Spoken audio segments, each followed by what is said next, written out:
Okay. Welcome to LangTime Chat, episode 12.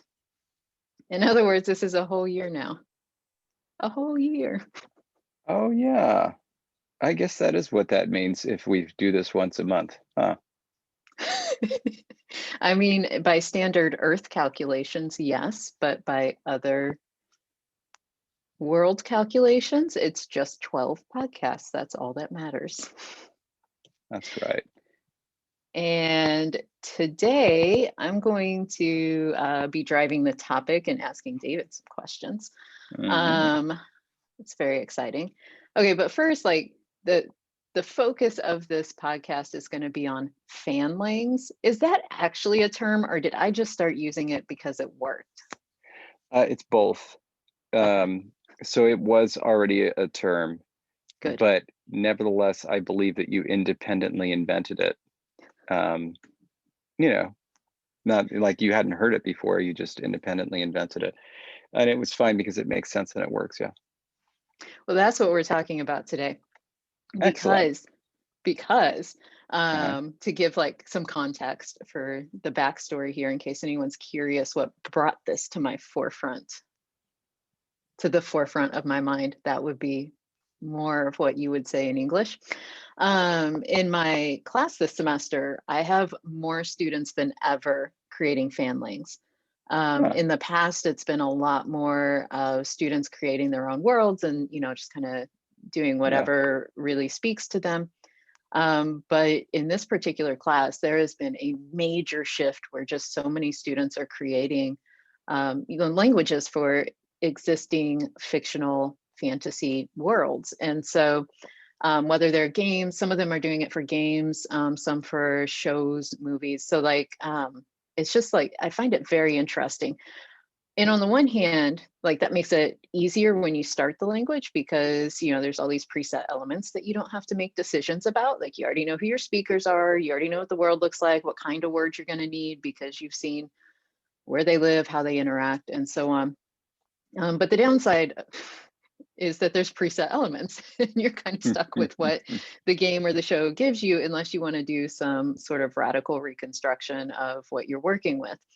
And so today's focus is going to be on how to create a language for an existing world and how to hopefully do it well. And so my first question is more general because David, this is obviously just like what you do a lot is create Yeah. languages for worlds that are just handed to you. And it's like, here's these characters, here's what you have to have words for. And what are some of the difficult things, especially things that you wouldn't necessarily think about whenever you go into a project like that? What are some difficult things you've had to work around because everything has been sort of handed to you and it's like, this is how it is? Let me let me begin this or let me begin the answer to this question by um, showing you my compatriot over here. Which on a podcast, I'm going to go ahead and explain. You'll see this when the YouTube video is released, but right now Roman is sleeping in this great little tiny beam of sunshine hitting him right on the forehead. Um, and now he's Yes. moving his head down like, yeah, yeah, yeah. Oh, yeah, he's But so he does look happy. very snuggled and happy. Yeah, he does. Yeah, he didn't stay with me yesterday, but today he's so happy. And so I want to say things that will make him happy. Like he's a very good boy who doesn't bite me and doesn't claw me. And that's so nice. Anyway, That is, yes. So going so back to the actual podcast. yeah, so problems. There is always either the risk of a problem or a problem when you are inheriting something that you have to give order to that was created with no order at all. Um, and that's the biggest issue. And it becomes more and more difficult the more and more material there is. So basically, the more material there is, the tougher your job is going to be, no matter what. If there was no guiding principle to what was being created, or if there was a guiding principle, but the guiding principle makes no sense. So for example, like a lot of the Star Wars stuff was created by, like just the names and the words and everything were created by finding two random words in a magazine and sticking half of one with the half of the other. And so that is, it is a guiding principle. It's a metric. I'm sure William S. Burroughs would be a big fan, but it's not great when you have to come up with a system that lies behind it. Because really the only thing that we can be absolutely certain of with respect to language is that it's basically one larger system with interdependent and interrelated subsystem. Yeah. And they may clash at times, but there's order there in everything. We haven't found yet anything that qualifies as a language where there isn't something that you can rely on. And often these systems that are created, ahead of time, that's precisely the case. There's nothing that you can rely on whatsoever. It'll just be totally random. So yeah, I guess the amount of material is the biggest impediment, the biggest obstacle. Um, and I'm thinking of a specific project that I won't name, but it was just too much. It was too much. Ugh. Was it in specifically with thinking about like everything that they gave you that they're like, we want all of these words to show up kind of thing, or like trying to And figure out what makes sense given these names of places and people? and that's the other thing though. That's the other thing that you think it would be helpful, but it actually isn't. Often, what you're, especially with television shows and movies, you're working with a Hmm. third party who's adapting somebody else's work. Yeah. And so when they come to you, like usually, when push comes to shove, they say, well, just make something that like works for you, make something that's consistent for us, um, and you don't have to take everything into account. Um, but like, I'm not coming onto projects where it's like, oh, this is an obscure little book that has like 5 fans, but the director or whatever really loved it. Hmm. They're huge franchises that have millions of fans over decades, right? And the thing is, like, that's who's going to care. Right. Um, and so it's fine for like the director and producer to say that, like, because they have so much more that they're doing. And it's like, for them, it's not just, oh, we removed this character, right? We're talking like characters, character design, setting, the story, like everything they're trying to do, plus producers breathing down their neck. With me, right? Like when I'm coming out of a project, it's like, this is the only thing I'm doing. I'm just doing the language. So at the very least, I should try to get that right. And also, and I can't undersell this, I am incurably lazy, especially the larger the project gets. And so if it's just me, like working on the project, I am much more than likely to push things off to later and then throw my hands up and say, well, I did my best, when really I didn't. It helps to have somebody responsible, somebody you respect, um, and someone who will do the hard work that I am just not willing to do to work with. I mean, I don't know who that person might be, No idea. but that's the crucial thing, I think, I, especially I for me think at this that stage. that leads into my next question, which is Mm, what advice do you give someone if they're choosing to work within an existing world or fantasy land? And so the first piece of advice is obviously find a partner. yeah. That was that piece Uh-huh. of advice. Yeah. And so, obviously I have a very good partner in Little Roman. He doesn't say a lot, but he does what I need him to do. But he's dependable. Yeah. Yeah. Poor little guy who's So never bitten me ever. want to right. go on record and say that. You go on record to lie, I guess. If you want to go on record, then that's perjury. I've seen the photo evidence otherwise. As has anybody who's seen, I think you posted on like Twitter. Oh wait, no, there we Look at go. He's this. showing it right Look at now. this. Okay. Look at this. I mean, at a certain point, you might think I'm one of these people that cuts themselves, but no, it's just you. It's just you little rat. Roman. I love you so. Um, so in terms of advice for somebody who Yes. is doing it on their own and they don't have a producer or a Hmm. fan base, decades old fan base, what are some things that they may want to watch out for, or things that, things you may have advice about for how to create a nice fanling that feels Yeah. real? I mean, at the macro level, you could just uh, I could make the suggestion, even though I don't. I'll say this, but like I don't do it. Um, you could just draw a circle around what your canon is going to be, and exclude everything outside that circle, and then make what order you can. Um, and it feels to me like that is good advice, and it's the healthy thing to do. It's going to make your life a lot easier, and it's going to lead to more satisfying result. But I don't do that. I never do. I I take everything, and then when I discover I missed something, then I feel really bad about it.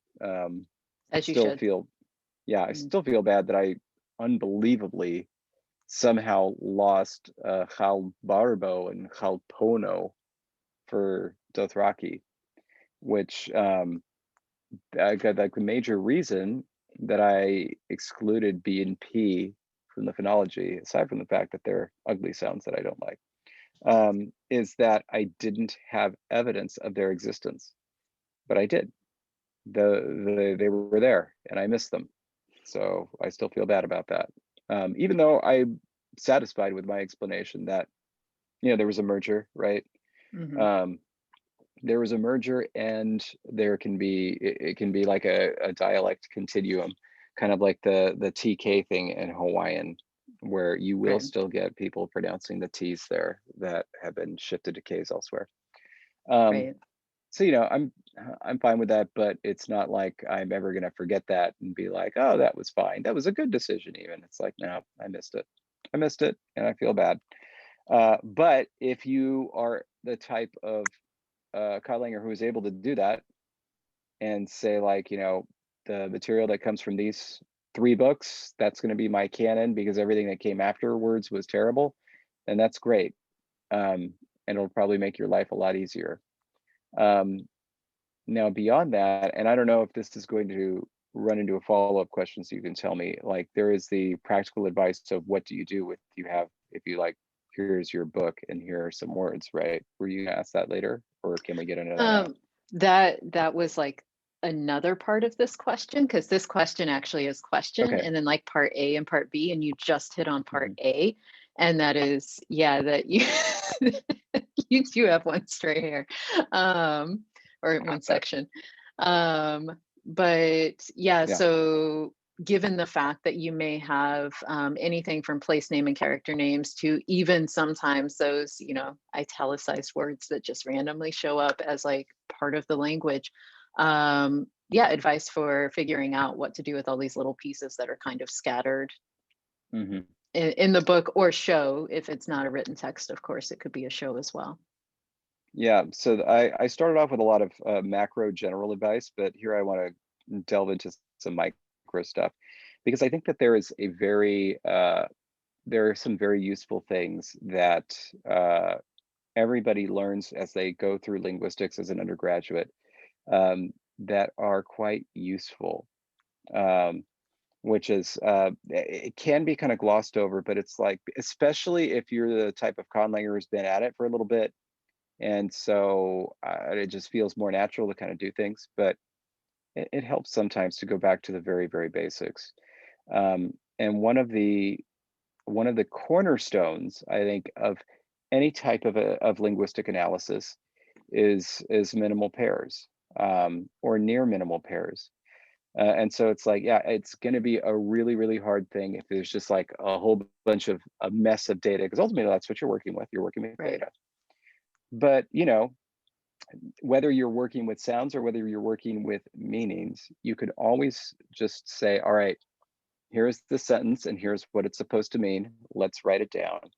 Now let's see if there's any of these words that have been used anywhere else throughout the text. And then let's pull that out and pull that meaning out so that you can just look at the two and see what's the same and what's different, and try to both assign meanings to different pieces and also figure out how shades of meanings work. So like this is, I mean, this is exactly what I did with Dothraki. Um, and it's very helpful because it can help you make decisions that are actually quite advanced that you might not have thought of.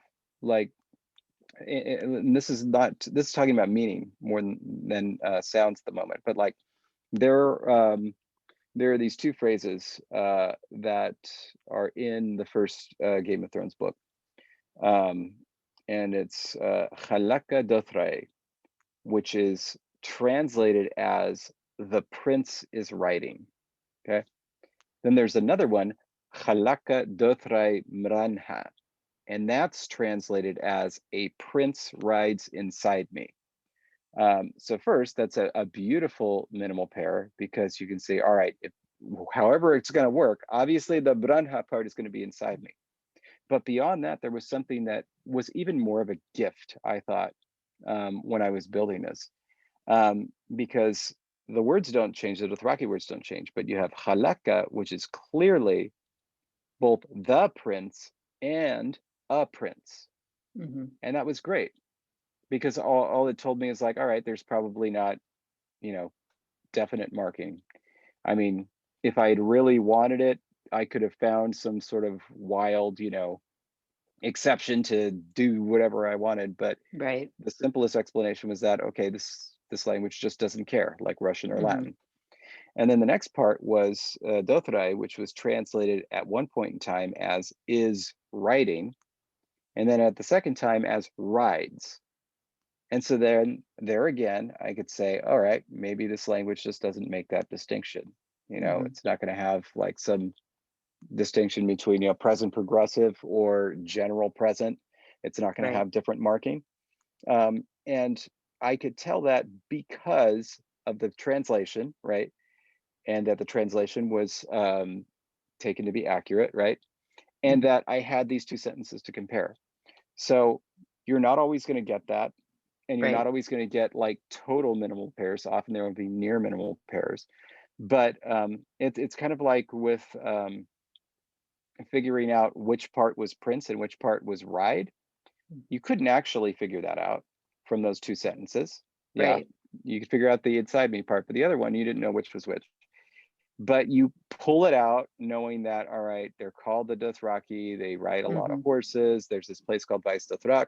And so it's like you can kind of figure out, okay, it would make sense if they were like the riders or something like that. Right. And then you have words like Khal, Khalesi, and then Khalaka. They all have to do with some sort of like shade of command. And so you can figure it out, right, that it makes the most sense for that to be the prince. Mm-hmm. And so that's the type of specific work that you're going through.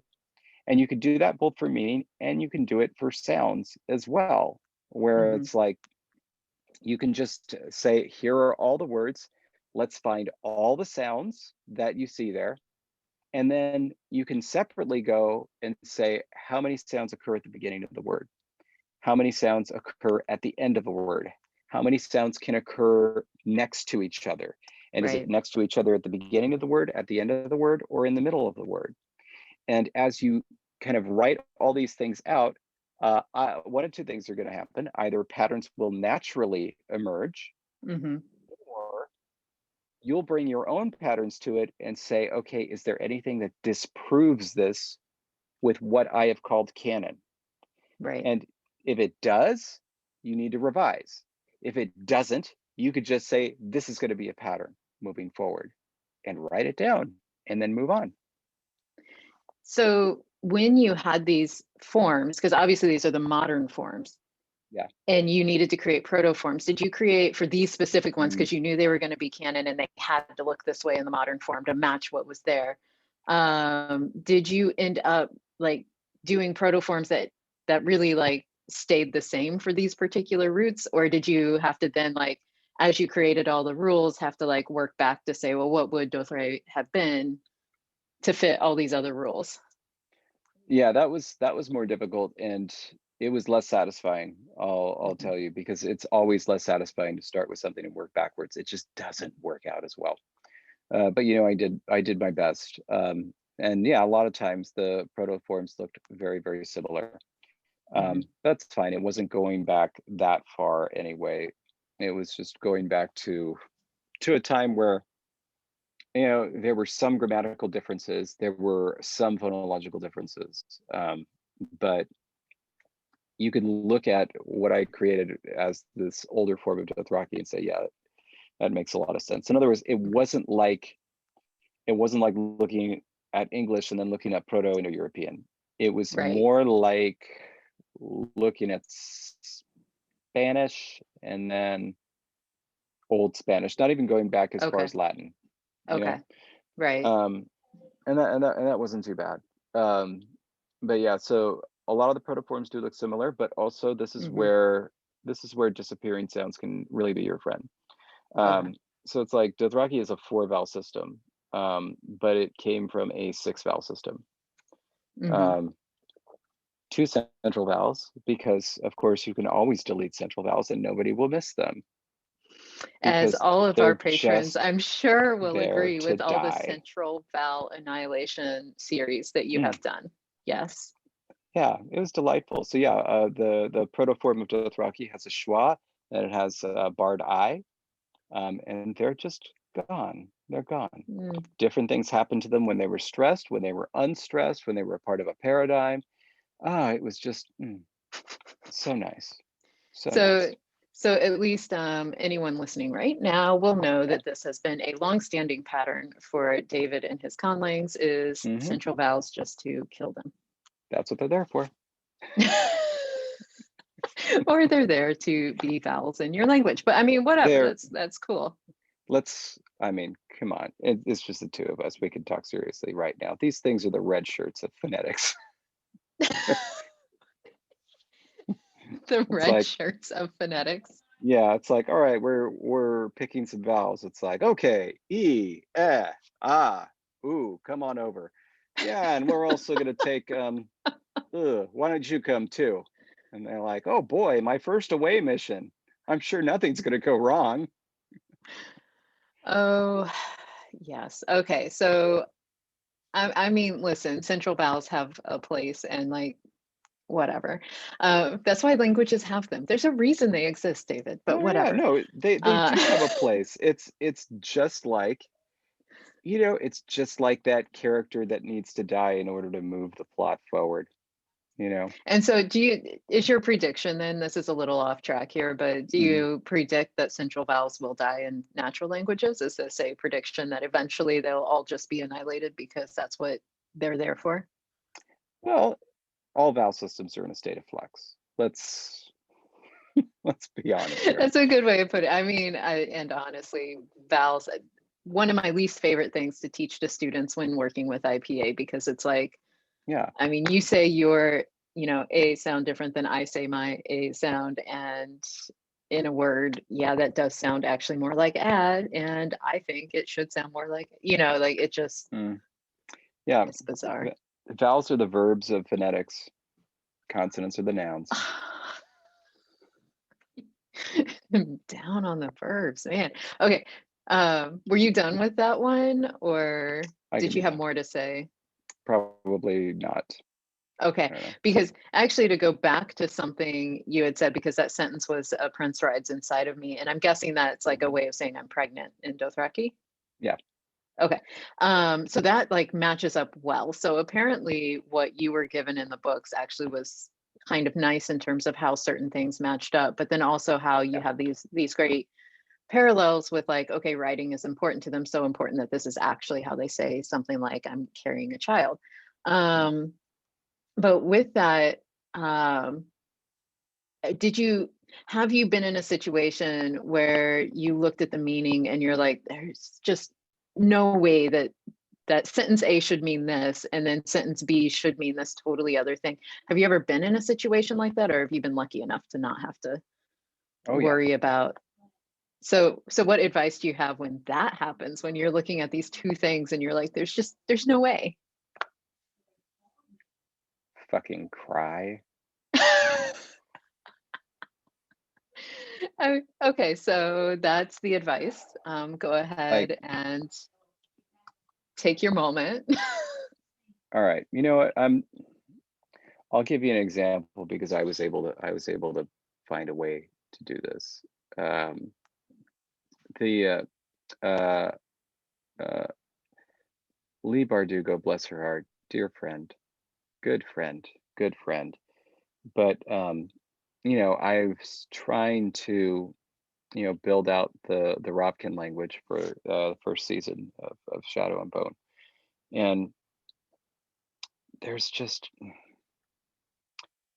we have these two phrases, Sol Coroleva, which means the Sun Queen, Hmm. um, and Soldat Sol, which means Sun Soldiers. And Yeah. and and I understand her methodology, which is it sounded better Hmm. because otherwise you're saying Sol Soldat, and that's Right. yeah. But the truth is, like, if if however those constructions work, they're like identical, Right. right? And it wouldn't sound bad to the speakers of that language. Right. Um, and so it was like I there was like no way I could distinguish between these two phrases. They work exactly the same. And it's just, oh God, what do I do with this? So I did something. I did something, and I think it kind of fixed it. So it's like this is a language where two things can happen. One, you could just have something that a noun that acts upon another in apposition, sure. Hmm. And then it's a language that has cases. And so I was like, it was also going to be a language that has genders. It was just going to be something that was going to happen. It was from the books. We were going to have to be rolling with a masculine, feminine, and neuter. Um, and so this is the word for sun. And I was like, all right, well, if I just make it so that this word is in a gender where the genitive looks like the nominative for this Hmm. particular type, then this can work. And Right. so that is exactly what I did.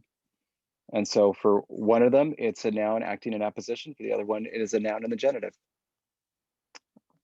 So, there's things you can do beyond crying. Yeah, That's what I hear.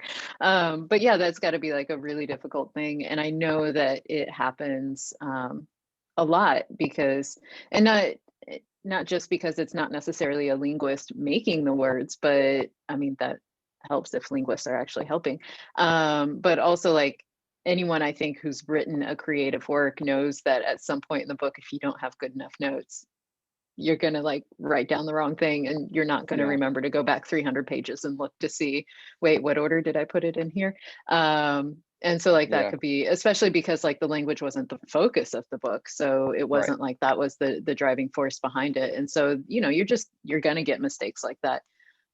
So yeah. that's And a good and thing what to keep in mind.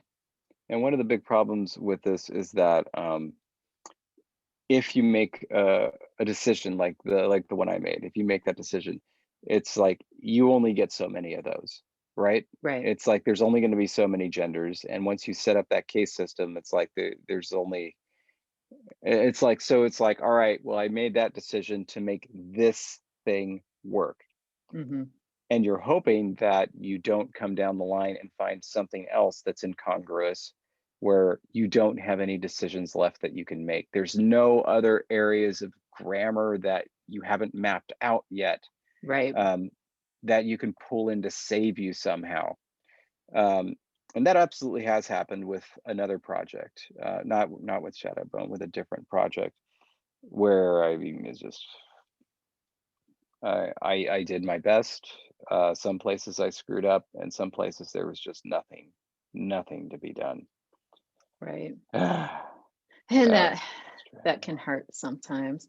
Yeah. Um, okay, so the next part of this question actually goes away from looking at the words and the whatever constructions or structures that you have and the meanings you have to deal with, but turning to, and I know you've talked specifically about D&D before, and so I'm going to bring in a little Dungeons and Dragons reference here, because sometimes what you get is a world where the way they describe the languages or how the languages work just doesn't make sense linguistically. And so for anyone Yeah. who's not familiar with D&D, they have like in the official guide by character race. So like if you have an orc, an elf, a gnome, a dwarf, they each speak different languages, but it's like separated by race. Um, and that doesn't really make sense unless they all lived in the same area and spoke that together. But the concept of the D&D world is that, you know, not every orc came from Orc Town and not every gnome lives in Gnomeville. It's instead they're like all mixed together. So regionally, it doesn't make sense. And also it doesn't give the it doesn't say that, you know, like, oh, the gnome who lived in Gnomeville may speak a different language or dialect than the gnome who lives in Gnome Land, right? So, like, even Mhm. then, it doesn't necessarily map out. And that's not even to consider the descriptions of the language with how they describe them to say, like, Mm. how they sound or whatever. Yeah. And so, because I know, like, specifically, I do have a lot of students right now super into doing D&D languages, and so like I know that's a thing too that a lot of conlangers enjoy doing as, you know, if they're a dungeon master or whatever. But that also means you're given this world that doesn't really make sense with how they create the languages. So what advice do you have for people who are working in that kind of thing? Maybe not necessarily D&D, but that kind Yeah. of setup where it just doesn't make sense. Well, let me start with giving some praise to D&D for this reason, because this is something I actually didn't understand about it before I started playing with it. Like my understanding of D&D was like, because like they have these books with all these rules, and so it's like my thought was you have to read these books and memorize them, and then you have to play by them, otherwise you are playing wrong. But it becomes clear as you're reading these things, it's like, here's a bunch of stuff that we've set up for you. Now, if you're creating the game, you can create it and tweak it how you like. It's like that's Hmm. part of the entire ethos. I don't think they expect anybody to be playing the game exactly the way that they've written it. And I think that's a really, I know, I think it's a really good way to go about it. Um, and but yeah, obviously if you're working with something like, a book series or Hmm. anything, that's going to be really, really different. And that's a shame. That's a shame, I think. Um, it would be nice if, not if it could be more collaborative, but I don't know, just if there were a different understanding of what canon meant and what it had to be. Um, you know, uh, if there wasn't a constant feeling like, you have to be stuck by what was created. And I know that that's I think a lot of what people enjoy about fan fiction. But Hmm. then at the same time, I know that's what a lot of people argue about with fan fiction, Hmm. because it's like the whole point of fan fiction is like you're doing your own thing, but then you'll get people arguing. It's like no, Harry wouldn't do that because of blah blah blah blah blah, and it's like you've already moved beyond that. How Right, is this even a discussion? You know. right.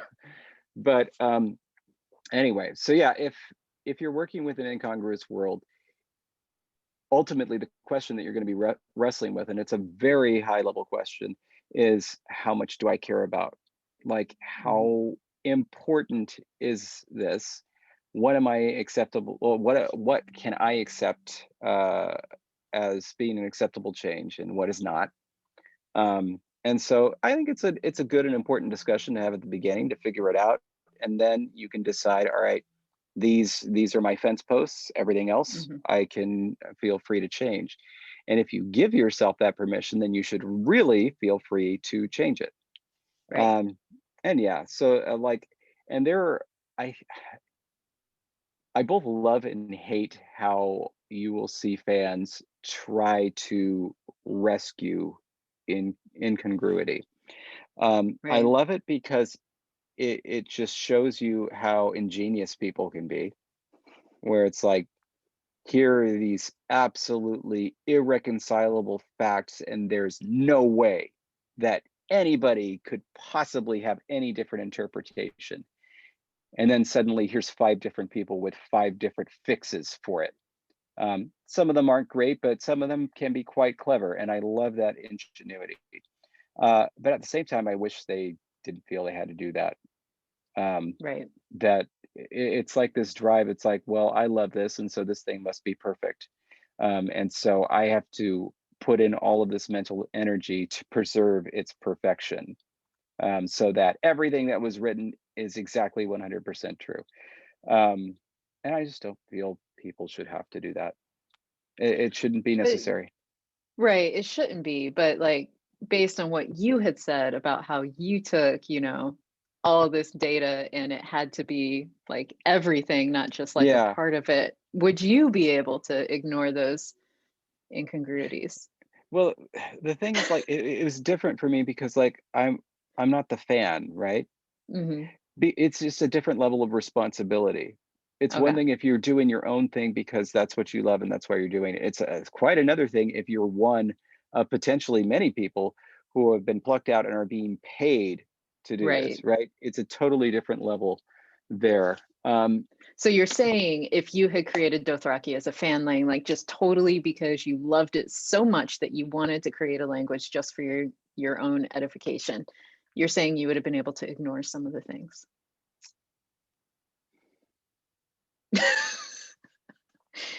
It's a thinker.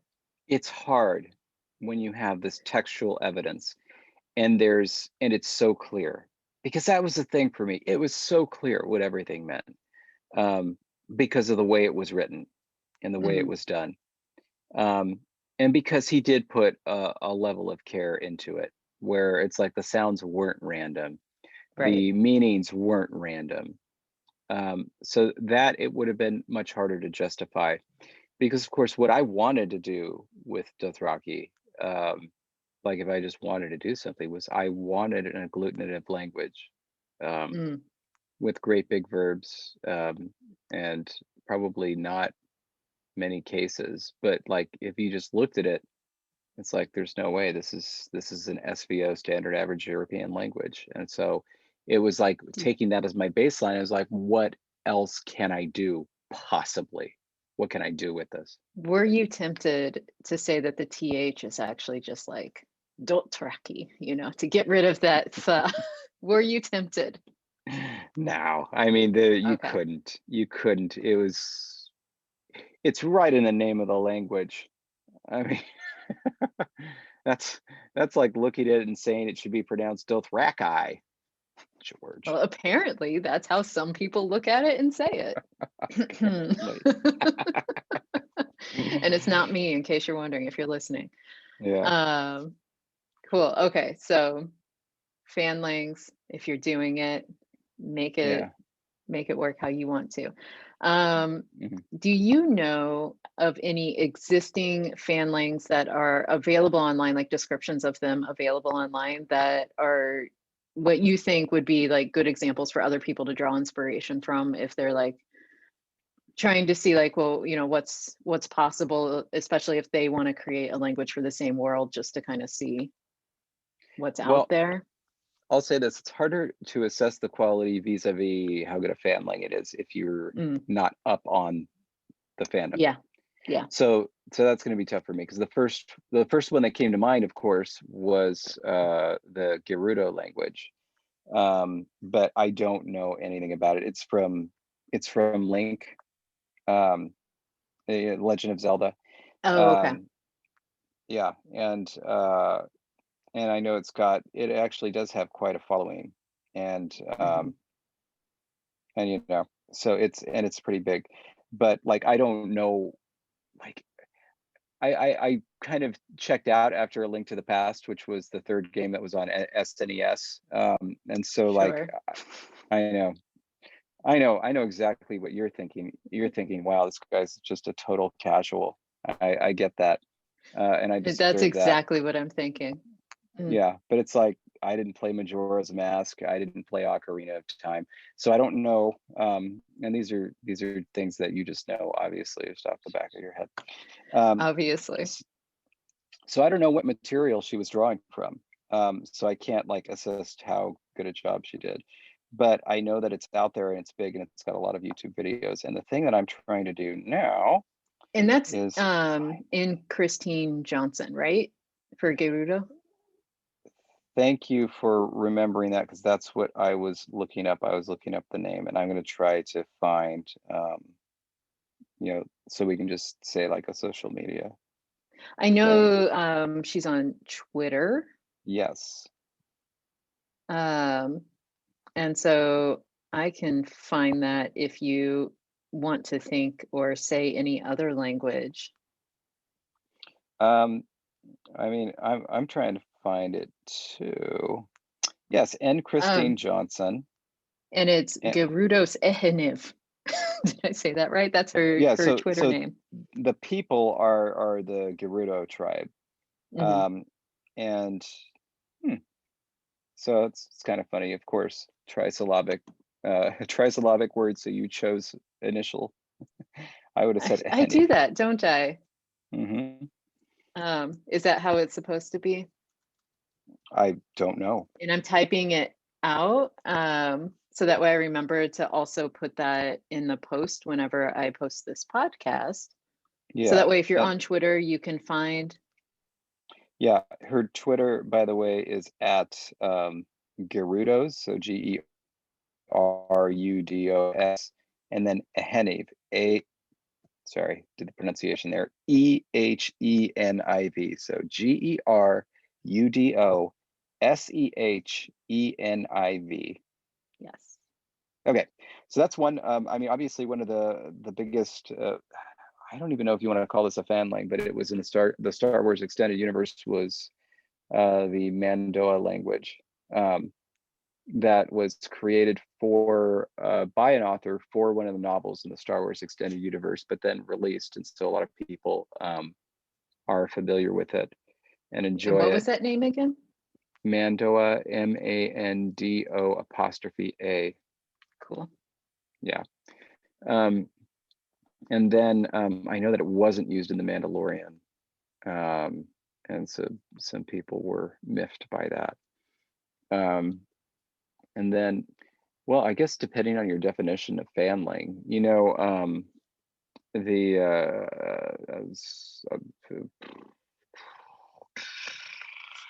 Yes, I do know that one.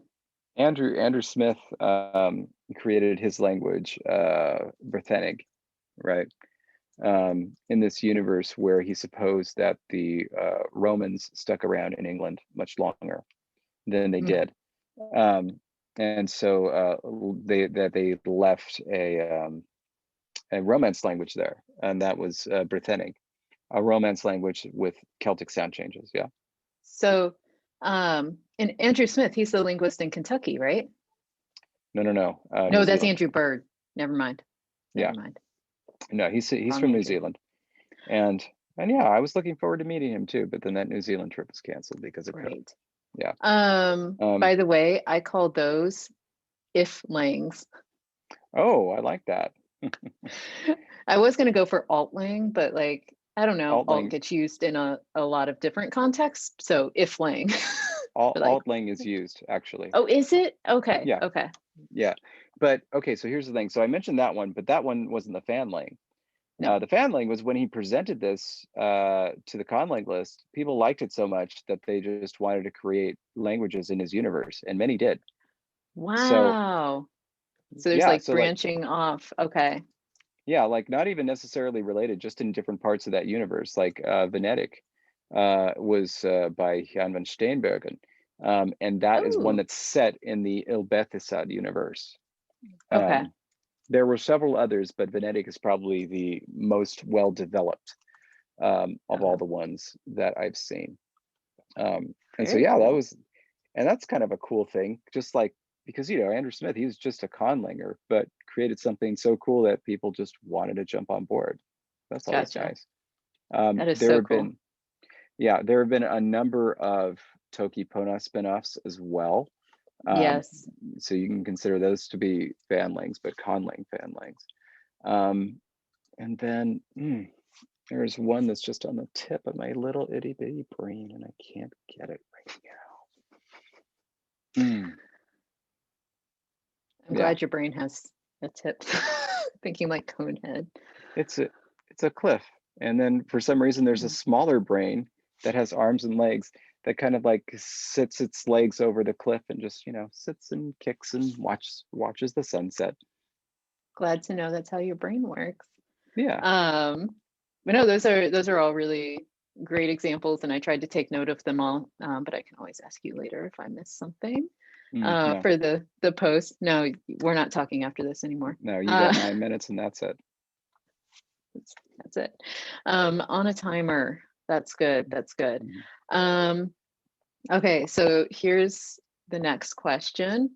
Okay. What fanlings would you most like to see developed and done well? So in other words, like what book, series, game, Yeah. whatever would you like to see a language created for? And I have two answers of my own, so I'm very curious to hear yours first, and then I'll give mine. Oh yeah, number one is absolutely Avatar: The Last Airbender. Okay, yeah, that was Um, mine. Okay. Well, that was one of my two. One of my yeah, two. yeah. I mean, and it's top. I mean, it was it's so wild. The world building was very interesting and very good, even if Mhm. some of it was a bit appropriative. But like, it was just the writing that was so good.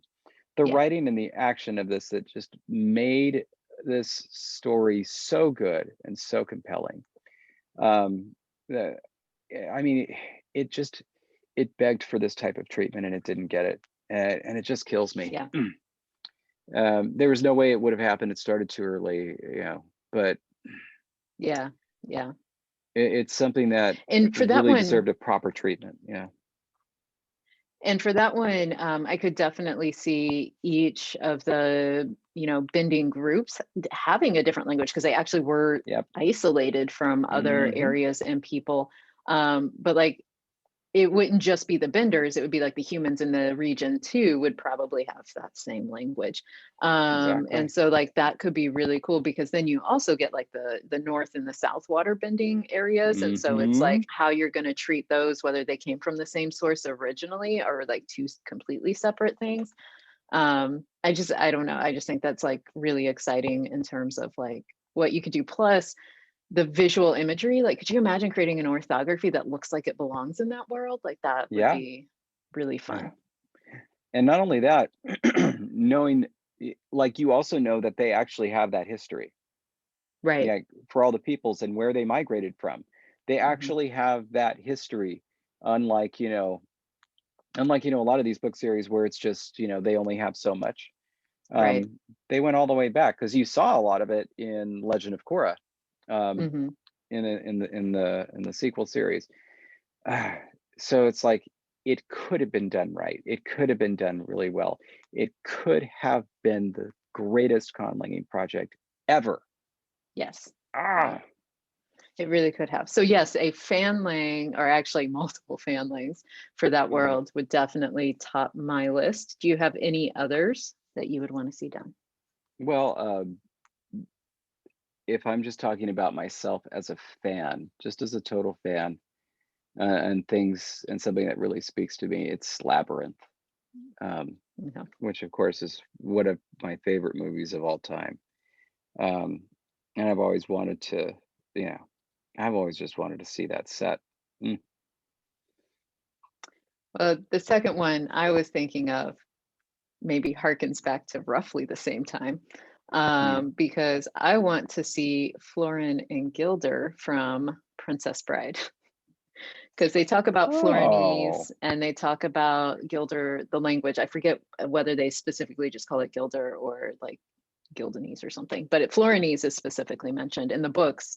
The two languages are mentioned, but never like there's no phrases. Everything is, besides just names, I guess, but even the names are translated into English, like hmm. Cliffs of Terror or whatever. And so, like, I think that would be super awesome to actually have those languages fleshed out Oh, that would be, yeah. So you've read the or books. created.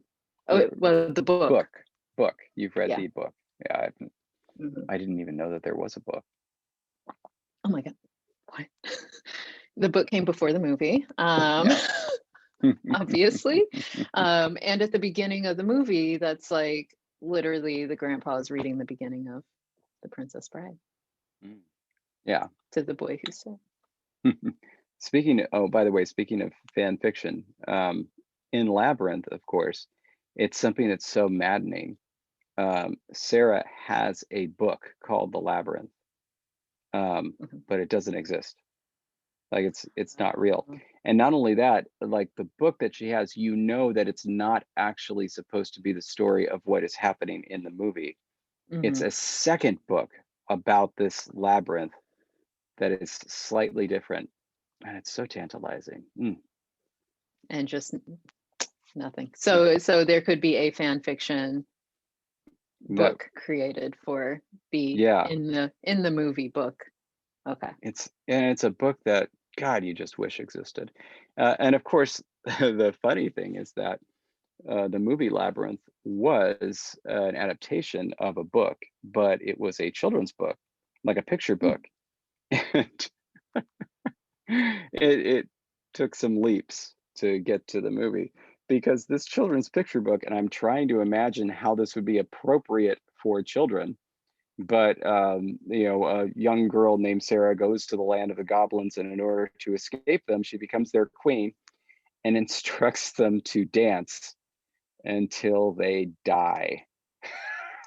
I mean, there are some fables though. Isn't there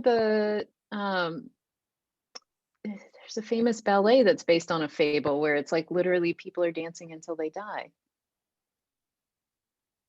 I Yeah. can't think of it off the top of my head. But anyway, it's all good. It's good. Things Was happen it in the kids. was it was it the ankle cracker? Anyway. Anyway. If you didn't have to Mm, add a syllable, that would have been better. Uh I know. Well, I thought of the foot cracker, but just it's not didn't. quite, yeah. Yeah. Um So one thing about everything that we have said in this podcast, like, and I understand not everybody's interested in doing fanlings or using Mm, existing worlds, but everything that we've said is totally applicable to somebody creating their own fantasy world in terms of things to think about. And especially with like, I know that some people are like, why don't we have names yet for these things? And it's like, well, actually, naming practices are kind of hard to settle on sometimes, and that takes a lot of language creation to get up to that point. And so like in terms of advice beyond like my piece of advice is don't go naming, people and locations until you're really ready in the language for it if you're creating your own fantasy world. But do you have any other advice, just general off the top of your head advice beyond that in terms specifically to, making your world and languages that you're creating really work together well without shooting yourself in the foot? mm. Eh, the a lot of the advice that I can think of is more general conlanging advice, Okay. um, because like especially, well, maybe this will be applicable. I really encourage for somebody that wants a fan lang and wants it to really sound good and be special. Really try to rein things in Hmm. because one of the biggest problems with especially authors just creating something on the fly and not thinking about it is it's way too expansive in terms of its phonology and in terms of its grammatical structure, and basically that causes a language to lose character. Hmm. It's just like when you ask, yeah, hey, what's the phonology of your language, and they just hand you a chart of the IPA, and it's like, okay, what can come at the end of the word? Anything, middle, anything, like what about any consonant clusters? Any. And it's Right. just like, you know and so like when you're going to be stuck with a bunch of words, and I really encourage you to try to find patterns and say, so it's not even to say like what you can do, really define what you can't do. that's what's going to give it its character. So try your best. Try your best to rein it in, Mhm. because that'll help it feel like it'll help it feel cohesive like a language, and it'll help it to feel special.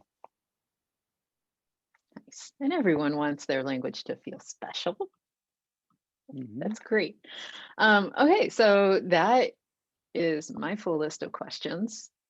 We're at the end. I believe you said I had 4 more minutes. I think I hit it right on the dot, maybe.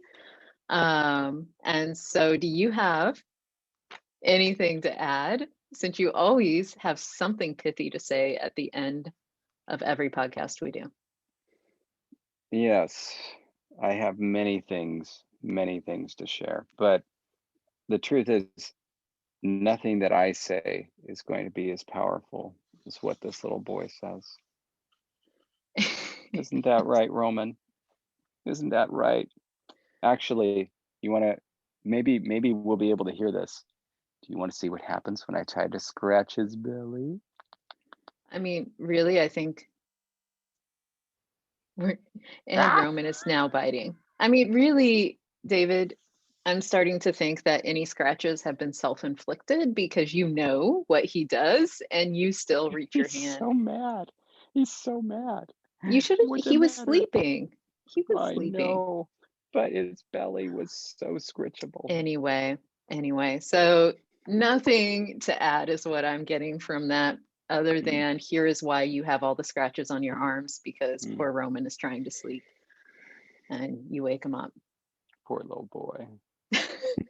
That's well, we hope you enjoyed, and we look forward to seeing you in the live streams and seeing you on Discord. Been great watching all the very active conversations going on. And Um, did you have something to add? wait, yeah, no, like, this is kind of a new venue where there might be some of our patrons that like only listen to the podcast or maybe don't pay attention to other stuff. We should actually mention the Discord. Oh, yeah. So, okay. So, if you're a patron who primarily uses the podcast, then yes, we have a Discord just for patrons now. And if you link up your Patreon account with your Discord account, so you need to do it on Patreon. If you link your Discord account to it, then you will automatically be added at the tier where you belong into the server, and you can join in with other conversations. Yeah, and it's pretty active, so that's cool. Yes, it is. So, okay, so that's a great thing to add. Any other last minute things before I do the official send off? Um, there might be.